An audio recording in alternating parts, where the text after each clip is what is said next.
Good morning प्यारे बच्चों। जैसा कि आप लोगों को पता है, हम लोग अध्याय नंबर 11 पढ़ रहे थे। अध्याय का नाम था alcohol phenol ether. Alcohol phenol की बनाने की विधियां पढ़ लिए थे, भौतिक गुण पढ़ लिए थे, रासायनिक अभिक्रियाएं चल रही थी। रासायनिक अभिक्रियाओं में एल्कोहल और फिनॉल के OH बंध के टूटने की अभिक्रियाएं पढ़े थे ए पार्ट में। बी पार्ट था CO बंध के टूटने की अभिक्रियाएं, और CO बंध के टूटने की जो अभिक्रियाएं थी वो फिनॉल जनरली नहीं दे रहा था। क्यों नहीं दे रहा था? क्योंकि फिनॉल में अनुनाद के कारण कार्बन ऑक्सीजन के मध्य आंशिक द्विबंध आ रहा था। ठीक बात। इसके बाद देखिए आप, अभिक्रियाएं खत्म हुई। अब फिनॉल में बेंजीन वलय है, एल्कोहल में नहीं है, तो उस बेंजीन वलय की वजह से होने वाली अभिक्रियाओं को अपने को पढ़ना है। ठीक है, तो आज जो हम पढ़ेंगे वो आएगा इसमें पार्ट सी पढ़ेंगे। ठीक है, ए था वे अभिक्रियाएं जिनमें OH बंध टूटा था।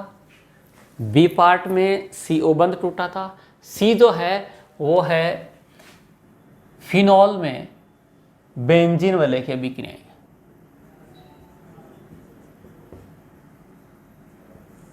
फिनॉल में बेंजीन वलय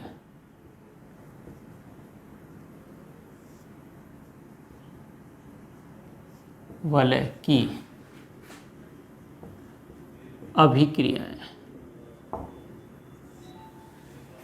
बेंजीन वलय की अभिक्रियाएं। यस बच्चों, बेंजीन वलय की जो अभिक्रियाएं होती हैं वो होती हैं इलेक्ट्रॉन स्नेही प्रतिस्थापन अभिक्रियाएं। कौन सी होती हैं? इलेक्ट्रॉन स्नेही प्रतिस्थापन अभिक्रियाएं। तो फिनॉल में बेंजीन वलय पर अभिक्रिया कैसे होंगी, कौन सी होंगी, ये समझने के लिए पहले फिनॉल में अनुनाद समझना पड़ेगा।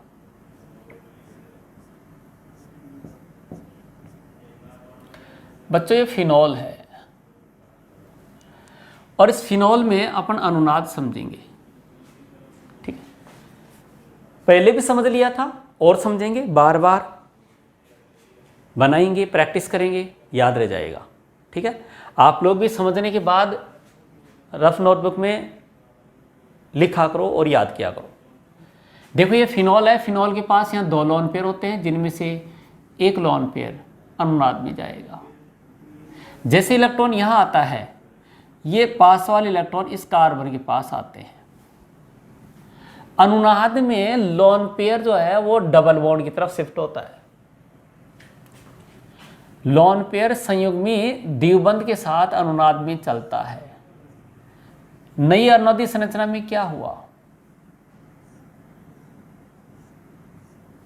देखो यहां डबल बॉन्ड O और ये H, यहां आ गया माइनस, यहां जैसा था वैसा का वैसा, और इसका इलेक्ट्रॉन चला गया तो यहां पॉजिटिव।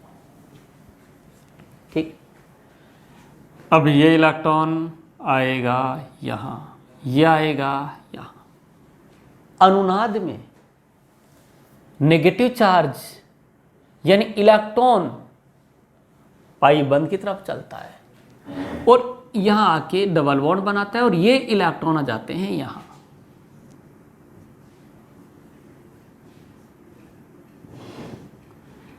यहां कुछ चेंज नहीं हुआ था, ऐसा का ऐसा ही बना देंगे।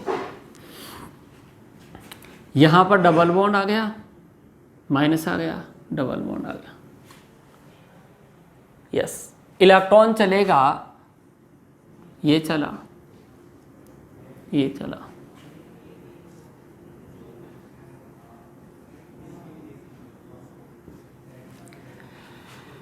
यहां आ गया minus, double bond, double bond, double O और ये H, इस पर क्या आ गया? प्लस। अपने पता है इलेक्ट्रॉन ऐसे ही चलेगा। अब इलेक्ट्रॉन आएगा यहां, ये आएगा यहां।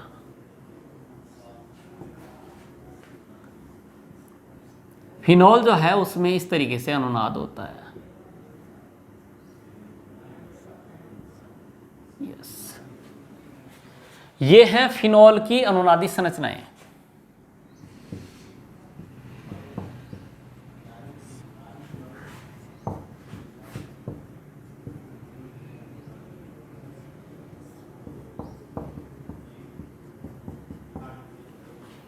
फिनॉल की अनुनादित संरचनाएं। इन अनुनादित संरचनाओं में आप क्या देख रहे हैं, क्योंकि फिनॉल ना तो ऐसा ही होता है ना ऐसा ही होता है, इन सब का मिला जुला रूप एक्चुअल फिनॉल जैसा होता है।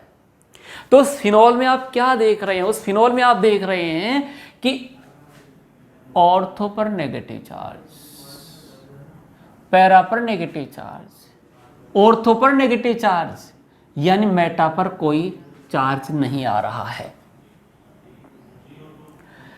ये जो बेंजीन वलय है वो इलेक्ट्रॉन धनी हो गई है, उसमें इलेक्ट्रॉन का घनत्व बढ़ गया है इस OH समूह के कारण। ठीक है, इस OH ने इस बेंजीन वलय में इलेक्ट्रॉन बढ़ा दिए हैं। यस, तो वो समूह जो बेंजीन वलय में शुद्ध बेंजीन के अपेक्षा इलेक्ट्रॉन बढ़ाते हैं उसको सक्रियकारी कहते हैं। ये मैंने पहले ही बताया था आप लोगों को, फिर बता देता हूं कि बेंजीन है, उसमें जो भी इलेक्ट्रॉन है, एक बार मान लिया। दूसरी तरफ बेंजीन वलय पर कोई समूह है और वो समूह इलेक्ट्रॉन देकर इसमें इलेक्ट्रॉन बढ़ा दे, इलेक्ट्रॉन देकर बेंजीन वलय में इलेक्ट्रॉन बढ़ा दे, इलेक्ट्रॉन बढ़ गए तो इलेक्ट्रॉन को चाहने वाला ज्यादा आएगा, इलेक्ट्रॉन को चाहने वाला ज्यादा आएगा बेंजीन वलय पर। तो मतलब इस समूह ने इस बेंजीन वलय को सक्रिय कर दिया है। तो ऐसे समूह को अपन कहते हैं सक्रियकारी। वे समूह जो बेंजीन वलय में इलेक्ट्रॉन घनत्व को बढ़ाते हैं, इलेक्ट्रॉन की मात्रा को बढ़ाते हैं, सक्रियकारी कहलाते हैं।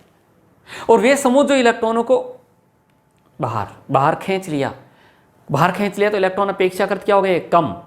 अब कम हो गए तो भाई बेंजीन हो गई निष्क्रिय, बेंजीन क्या हो गई, निष्क्रियकारी हो गई। तो यहां OH समूह फिनोल में, मैं क्या कह सकता हूं, फिनोल में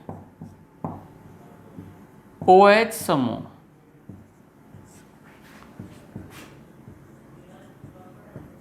सक्रियकारी। कौन सा कार्य, सक्रियकारी, क्योंकि इलेक्ट्रॉन बढ़ा रहा है। दूसरा, इस OH समूह की वजह से इलेक्ट्रॉन को चाहने वाला कहां आएगा, ऑर्थो, पैरा, ऑर्थो पर आएगा, मेटा पर नहीं आएगा। तो इलेक्ट्रॉन स्नेक भटक रहा है, भटकता आया, मैं कहां आऊं, तो OH ने कहा देखता क्या है, या तो ऑर्थो पर आ जा या पैरा पर आ जा।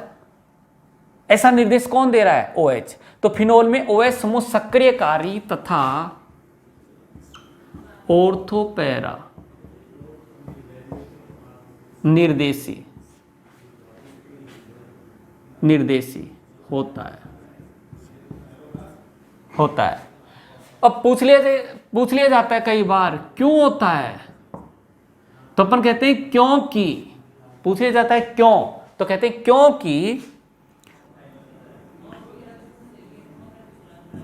क्योंकि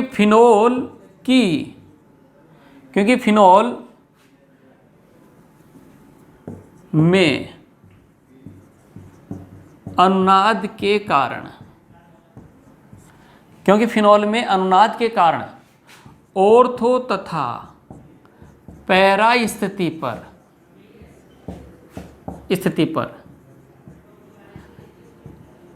इलेक्ट्रॉन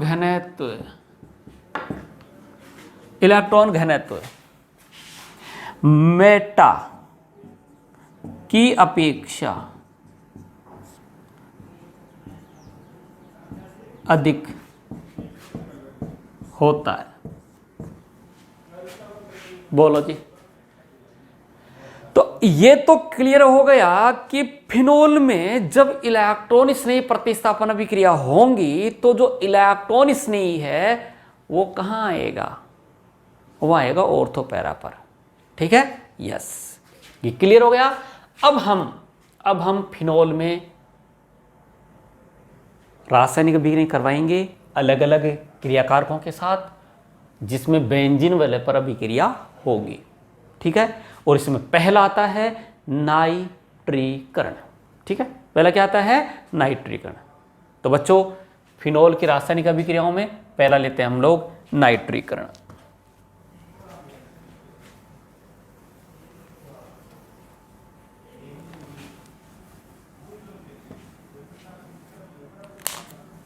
नाइट्रीकरण पहले भी हुआ था।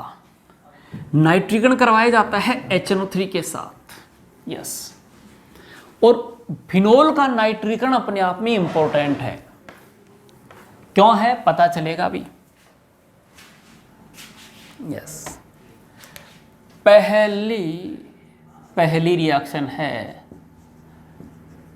नाइट्रीकरण। नाइट्रीकरण को इंग्लिश में कहते हैं नाइट्रेशन, यस।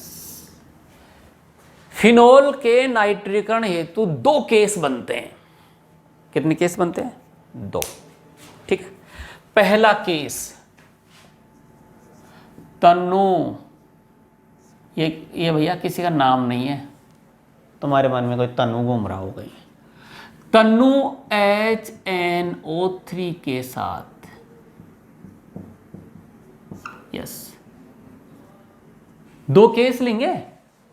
तनु मतलब डाइल्यूट, यानी ये कह सकता हूं कि फिनोल का नाइट्रीकरण कराना है तो पहले लूंगा डाइल्यूट HNO3 के साथ, यानी तनु HNO3 के साथ, ठीक है। तनु HNO3 के साथ में देख रहा हूं तो देखो भाई,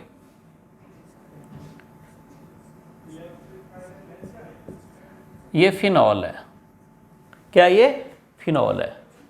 और इस फिनोल के साथ में आपने लिख दिया यहां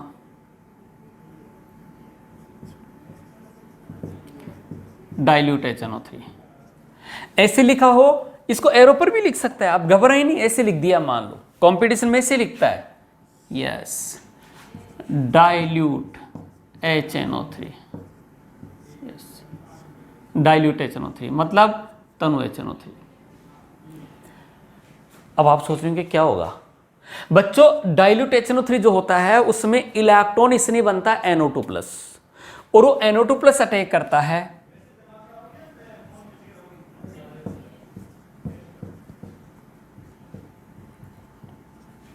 एक तो ये बनता है और दूसरा बनता है ये,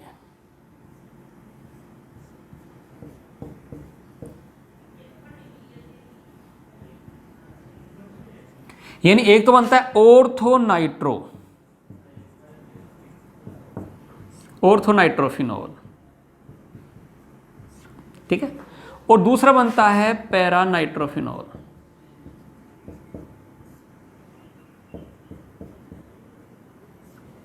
यस, एक तो क्या बन गया? ऑर्थोनाइट्रोफिनोल, और दूसरा बन गया पैरानाइट्रोफिनोल। यस, तो आप ये कह सकते हैं कि जब फिनोल की तनु HNO3 के साथ डाइल्यूट HNO3 के साथ अभिक्रिया होती है तो ऑर्थोनाइट्रोफिनोल तथा पैरानाइट्रोफिनोल का मिश्रण प्राप्त होता है, ठीक है, जिसमें यहां हाइड्रोजन बॉन्डिंग होने के कारण यह मुख्य उत्पाद बनता है।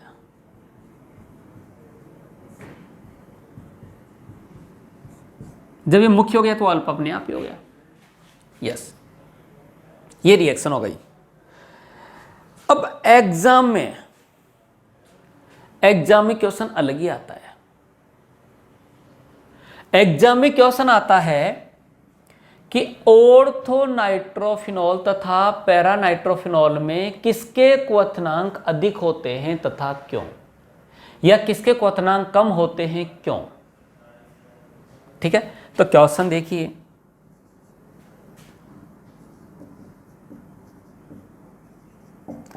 ऑर्थोनाइट्रोफिनोल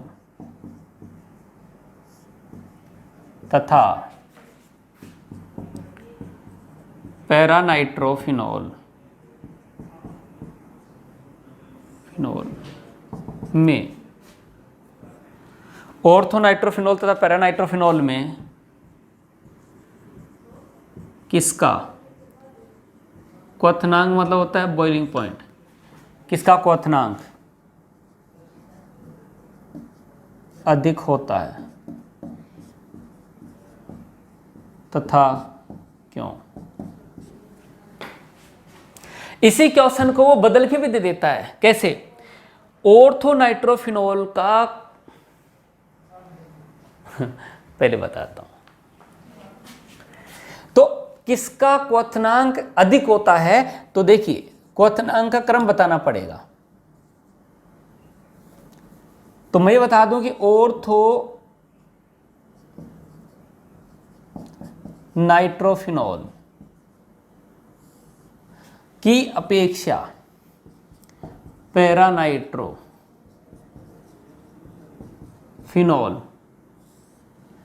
ऑर्थोनाइट्रोफिनॉल की अपेक्षा पैरानाइट्रोफिनॉल के क्वथनांक अधिक होते हैं। यस, पता चल गया?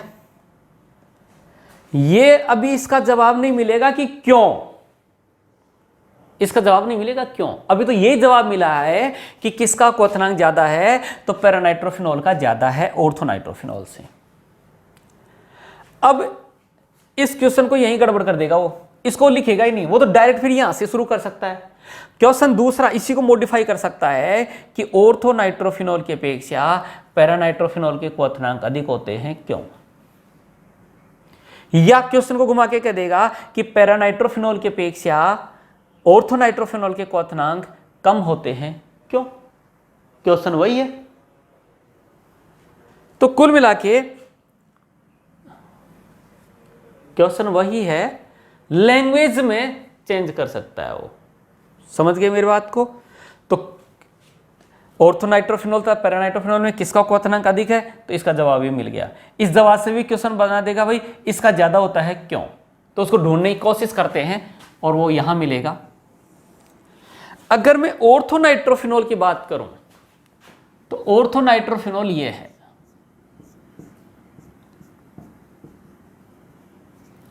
और इसमें यहां OH है, ठीक है। अब इसमें होता क्या है, इसमें यहां हाइड्रोजन बॉन्डिंग हो जाती है, ठीक है। देखिए, हाइड्रोजन अधिक विद्युतनी से जुड़ा हुआ है ऑक्सीजन से, और इधर भी अधिक विद्युतनी आ गया, तो ये हाइड्रोजन बॉन्डिंग हो गई। और इस हाइड्रोजन बॉन्डिंग को क्या कहेंगे? हाइड्रोजन बॉन्डिंग दो प्रकार का था, केमिकल बॉन्डिंग पढ़ा होगा 11th में। दो प्रकार के हाइड्रोजन बंध आते हैं, एक अंतः अणुक हाइड्रोजन बंध और एक होता है अंतर अणुक हाइड्रोजन बंध। अंतः अणु के खुद मॉलिक्यूल में, यस, तो ये मॉलिक्यूल में खुद में बनाया है, इसलिए इसको कह देते हैं हम लोग अंतः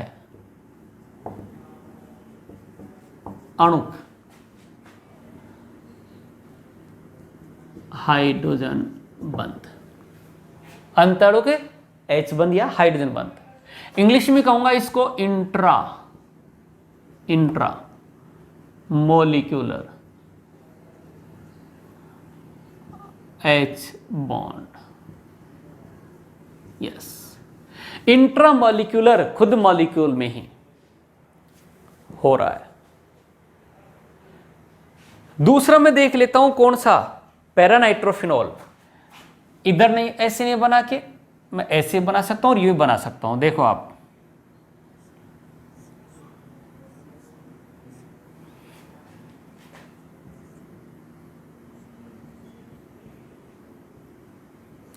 पैरा पर क्या है, NO2 है, ठीक है, यस, ये पैरानाइट्रोफिनॉल हो गया। दूसरा मॉलिक्यूल देखो आप,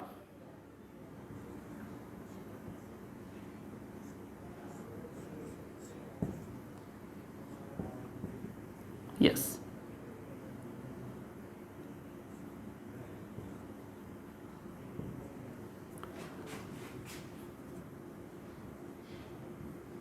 ये देखो, यहां अगर इन दो मॉलिक्यूल में देखें,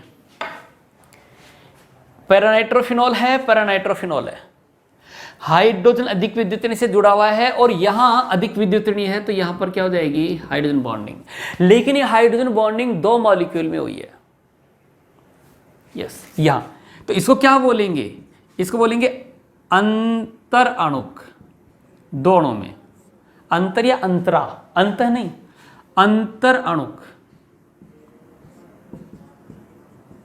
हाइड्रोजन बंध। इंग्लिश में कहेंगे इंटर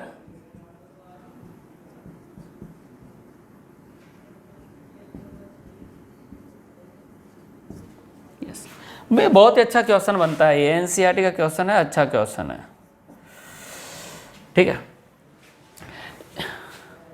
ये कौन था भाई? ये था ऑर्थोनाइट्रोफिनॉल, ऑर्थोनाइट्रो फिनॉल। ठीक है, और ये क्या है? ये है पैरानाइट्रोफिनॉल। समझो बात को, ऑर्थोनाइट्रोफिनॉल में अणु के खुद में ही हाइड्रोजन बंध बन गया। जब खुद से हाइड्रोजन बंध बना है तो दूसरे से अट्रैक्शन क्या हो गया? उसका कम हो गया, खुद ही खुद में अट्रैक्ट हो रहा है। अगर पैरानाइट्रोफिनॉल में देखें तो दो अणुओं के बीच में अट्रैक्शन हो रहा है। और मैंने भौतिक गुण में आपको समझाया था कि यदि दो अणुओं के बीच में अट्रैक्शन फोर्स बढ़ रहा है, मैंने भौतिक गुणों में क्वथनांक बताया था कि यदि दो अणुओं के बीच में अट्रैक्शन फोर्स, आकर्षण बल बढ़ रहा है या लग रहा है दोनों में, तो भैया क्वथनांक बढ़ता है।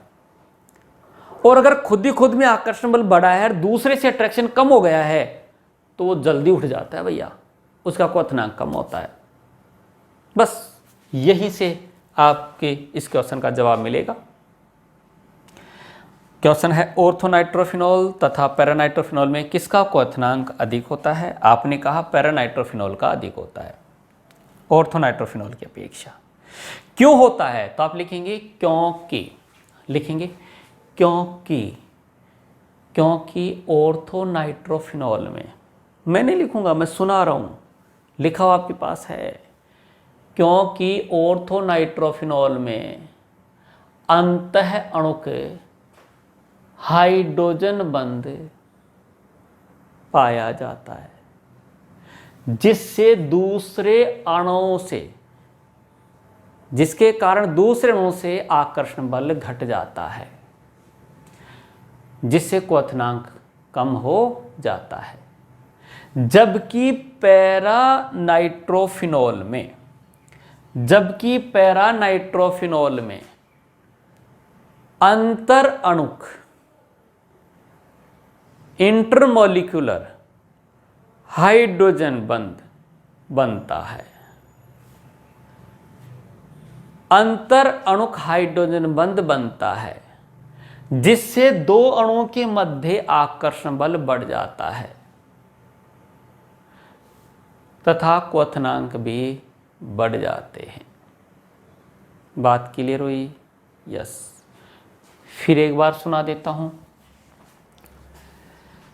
जब हम नाइट्रीकरण करते हैं फिनॉल का, तो तनु HNO3 द्वारा कर रहे हैं पहला केस। तनु HNO3 से करवाया जाता है तो ऑर्थोनाइट्रोफिनॉल तथा पैरानाइट्रोफिनॉल बनता है। ऑर्थोनाइट्रोफिनॉल ज़्यादा स्टेबल होता है अंतः अणुक हाइड्रोजन बंध के कारण, इसलिए मुख्य उत्पाद होता है। फिर यहाँ से क्वेश्चन बन जाता है कि ऑर्थोनाइट्रोफिनॉल तथा पैरानाइट्रोफिनॉल में किसका क्वथनांक अधिक होता है? तो इसका अधिक होता है। क्वेश्चन ने कहा क्यों? तो हम लिखते हैं, ये जरूर बनाना पड़ेगा एग्जाम में, ये बनाओगे तो ही नंबर मिलेगा, नहीं तो नंबर नहीं मिलेगा। ये बनाकर फिर ये लिखना पड़ेगा क्योंकि ऑर्थोनाइट्रोफिनॉल में अंतः अणुक हाइड्रोजन बंध बनता है, जिससे दूसरे अणुओं के प्रति आकर्षण बल कम हो जाता है तथा क्वथनांक भी कम हो जाते हैं। जबकि पैरानाइट्रोफिनॉल में अंतर अणुक हाइड्रोजन बंध पाया जाता है, जिससे दो अणुओं के मध्य आकर्षण बल बढ़ जाता है तथा क्वथनांक भी बढ़ जाता है। ये लिखेंगे। यस। अब ये देखो आप, ये कि इन दोनों में क्वथनांक किसका? इसका बॉइलिंग पॉइंट कम। यस, इसका बॉइलिंग पॉइंट ज्यादा। जब आपने, सुनो यहां एक मजे वाली बात और निकल कर आएगी, जब आपने इसका नाइट्रीकरण किया, ये यहाँ टाइम कंज्यूमिंग है, समझाने में टाइम लगेगा। जब आप फिनॉल को तनु HNO3 से रिएक्शन करवाया तो ये दोनों एक ही पात्र में मिलेंगे, एक ही जगह आएंगे, एक जगह मिलेंगे। ठीक है, कैसे? मैं छोटे से डायग्राम से बताता हूं आप लोगों को कि हो, जैसे मान लीजिए गोल पेंदे का फ्लास्क है ना, और इसमें आपने अभिक्रिया करवाई। अब अभिक्रिया करवाई तो भैया इसी में तो क्या मिलेगा आपको? ऑर्थोनाइट्रोफिनॉल, और इसी में क्या मिलेगा? पैरानाइट्रोफिनॉल। दोनों इसी में मिलेंगे। अब करना क्या है, दोनों को अलग करना है। दोनों क्या करना है, अलग करना है। अलग करना है तो फिर अपन क्या लेते हैं, प्रभाज्यासन विधि काम में लेते हैं।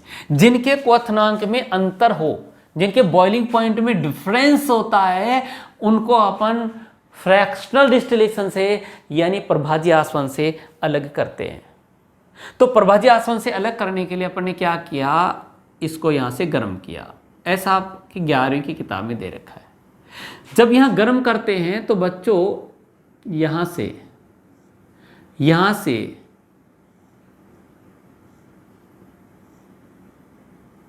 ऐसा उपकरण होता है, या आप अपनी एनसीईआरटी की बुक में 11वीं में देखें, ठीक है।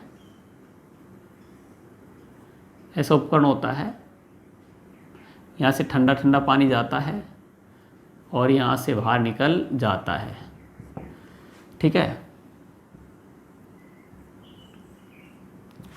अब यहां जब मैं गर्म कर रहा हूं तो पहले कौन उड़ेगा ये बताओ आप। तो यहां से पहले वाष्पित कौन होगा, तो यहां से पहले वाष्पित होगा जिसका बॉइलिंग पॉइंट कम है। जिसका बॉइलिंग पॉइंट कम होता है वो पहले उड़ता है, पहले वाष्पित होता है, पहले इवेपोरेट होता है। तो इनमें बॉइलिंग पॉइंट किसका भाई, इसका कम है। तो जब दोनों इस पात्र में है, दोनों का मिश्रणीय है, जब गर्म करूंगा तो यहां से पहले कौन आएगा, ऑर्थो नाइट्रोफिनॉल आएगा। यहां ठंडा होगा, कंडेंस हो जाएगा, और यहां पर पहले आपको कौन मिलेगा, ऑर्थो। पहले कौन मिलेगा, ऑर्थो नाइट्रोफिनॉल। कौन मिलेगा पहले आपको, ऑर्थो नाइट्रोफिनॉल। जब ऑर्थो नाइट्रोफिनॉल उस फिक्स टेम्परेचर पर अलग हो जाएगा, फिर आप टेम्परेचर बढ़ाएंगे तो फिर कौन आएगा, पैरानाइट्रोफिनॉल। समझ में आ रही होगी बात।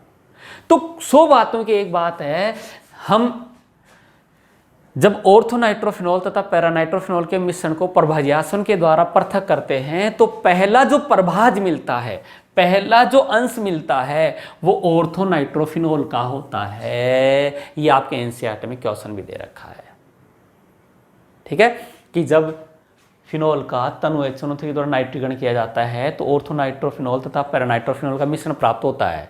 जब इसको अपन प्रभाज्यासन से पृथक करते हैं तो पहला प्रभाज किसका मिलेगा और क्यों, तो हमें ऑर्थोनाइट्रोफिनॉल का पहला प्रभाज मिलेगा। क्यों, क्योंकि इसका क्वथनांक कम होता है, ठीक है बच्चों। तो ये तनु HNO3 से नाइट्रीकरण था, बहुत ही अच्छा है, इम्पोर्टेंट है। मैं पूरा तन मन से समझाने की कोशिश किया हूँ, आपके भी समझ में आया होगा।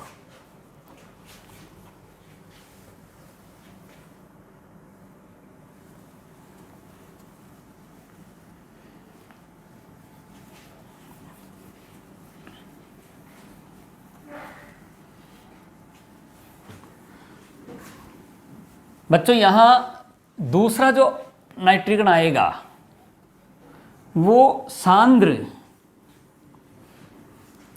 HNO3 के साथ आएगा।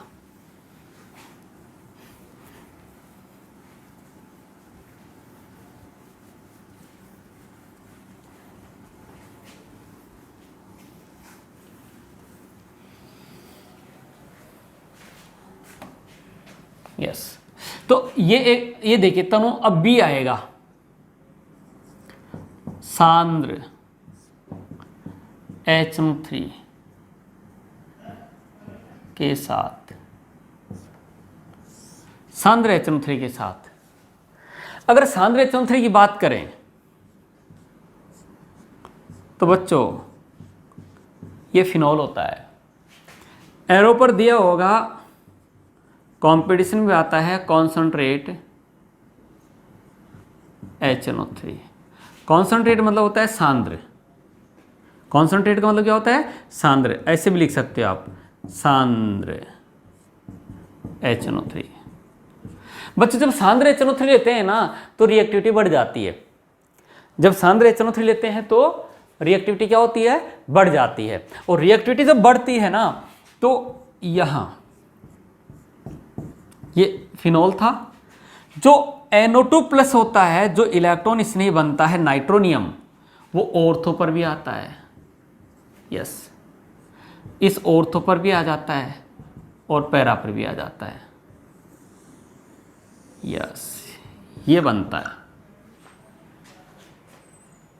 यानी सांद्र HNO3 से नाइट्रीकरण करूंगा तो एक ही मॉलिक्यूल में दोनों ऑर्थो और पैरा पर NO2 समूह आ जाएंगे। जबकि डाइल्यूट से करवाया था तो एक मॉलिक्यूल में NO2 ऑर्थो पर आया था तो उसमें दूसरी जगह नहीं आया था, दूसरे मॉलिक्यूल में पैरा पर आया था।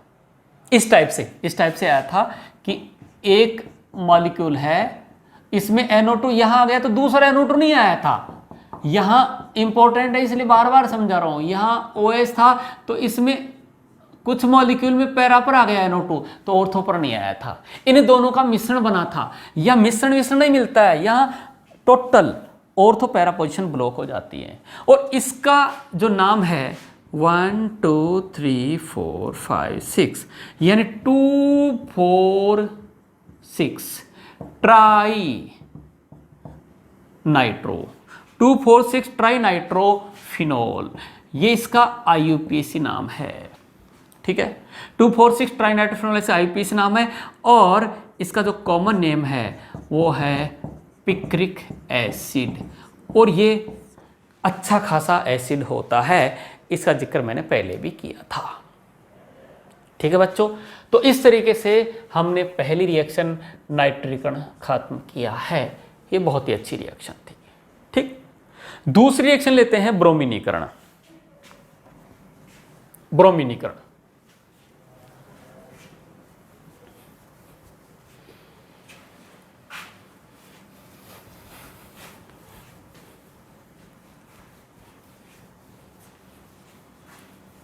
ब्रोमीनीकरण भी अपने आप में बहुत महत्वपूर्ण अभिक्रिया है। यस, दूसरी जो है वो है ब्रोमिनेशन, यानी ब्रोमीनीकरण। ब्रोमीनीकरण बच्चों यहां दो अलग अलग कंडीशन में अलग अलग प्रकार से होता है। देखो, आपने क्या लिया, आपने लिया फिनॉल। यस, ये फिनॉल, ठीक है, और आपने रिएक्शन करवाई Br2 के साथ। यस,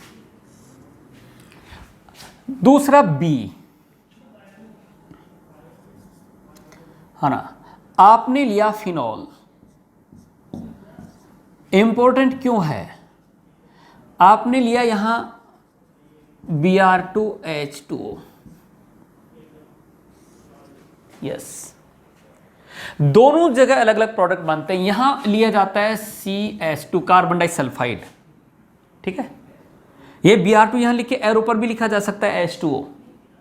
यानी सब देखो, यहां ये दोनों डिफरेंट हैं, या जल भी लिख सकते हैं, जल।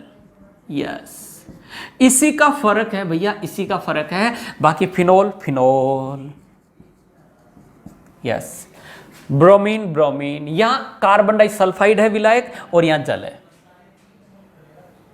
यहां जो प्रोडक्ट बनता है वो बनता है ये फिनॉल।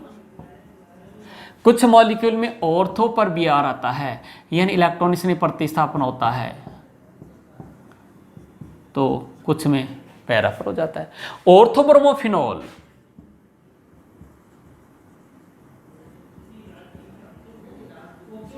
और यह है पैरा ब्रोमोफिनॉल। यस, इन दोनों का मिश्रण प्राप्त होता है। ठीक है, जबकि आप ब्रोमीन जल लेते हैं, इसको ये इसकी जगह केवल क्या कहा जा सकता है, या ब्रोमीन जल, ब्रोमीन जल।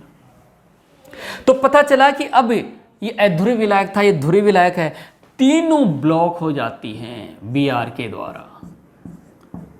ये OH, Br, Br, Br, इसका नाम होता है 2,4,6 ट्राई ब्रोमोफिनॉल। यस, क्या बन गया, 2,4,6 ट्राई ब्रोमोफिनॉल। श्वेत अवक्षेप, व्हाइट पीपीटी। अवक्षेप होता है विलयन का अघुलित भाग। यस, अब पता चल गया होगा कि ब्रोमिनेशन यानी जो ब्रोमिनीकरण है, जो ब्रोमिनीकरण है वो भी कंडीशन पर डिपेंड कर रहा है। तो मैं ये कह सकता हूं इसके लिए सुन लेंगे क्या, जब फिनोल की अभिक्रिया अध्रुवीय विलायक जैसे कार्बन डाइसल्फाइड के साथ या की उपस्थिति में ब्रोमीन के साथ होती है तो ऑर्थो ब्रोमोफिनोल तथा पैरा ब्रोमोफिनोल का मिश्रण प्राप्त होता है। ठीक है, यस।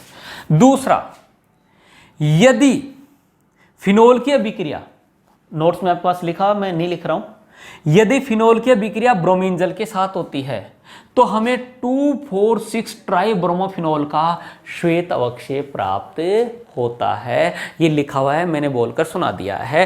फिर सुन लीजिए, फिनोल कार्बन डाइसल्फाइड की उपस्थिति में ब्रोमीन के साथ अभिक्रिया करती है तो हमें ऑर्थो ब्रोमोफिनोल तथा पैरा ब्रोमोफिनोल का मिश्रण प्राप्त होता है।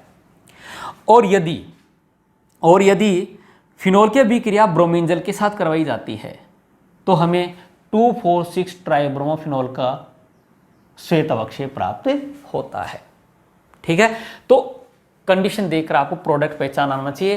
कंपटीशन में क्वेश्चन दे देता है फिनोल, क्वेश्चन कैसे देता है, फिनोल। ठीक है, और फिर क्या करता है, एरो पर लिख देता है क्या, Br2CS2। प्रोडक्ट क्या बनेंगे, तो प्रोडक्ट ये दोनों बनेंगे। अगर आप उसने लिख दिया यहाँ H2O तो प्रोडक्ट ये बन जाएगा। अब पता चल गया एग्जाम में कैसे क्वेश्चन आता है। यस, तो इस तरीके से हम लोग जो है फिनोल में बेंजीन वाले की अभिक्रिया पढ़ रहे थे, जिसमें पहला क्या लिया, नाइट्रीकरण, दूसरा क्या लिया, ब्रोमिनीकरण, तीसरा अपन लेंगे कोलबे अभिक्रिया, फिर लेंगे रायमर्टिमान अभिक्रिया। लेकिन उसके लिए आपको इंतजार करना पड़ेगा नेक्स्ट लेक्चर का। इस लेक्चर को अपन यहीं फिनिश करते हैं और नए लेक्चर मिलते हैं कोलबे अभिक्रिया के साथ। याद रखना रिएक्शन नंबर 3। Thank you.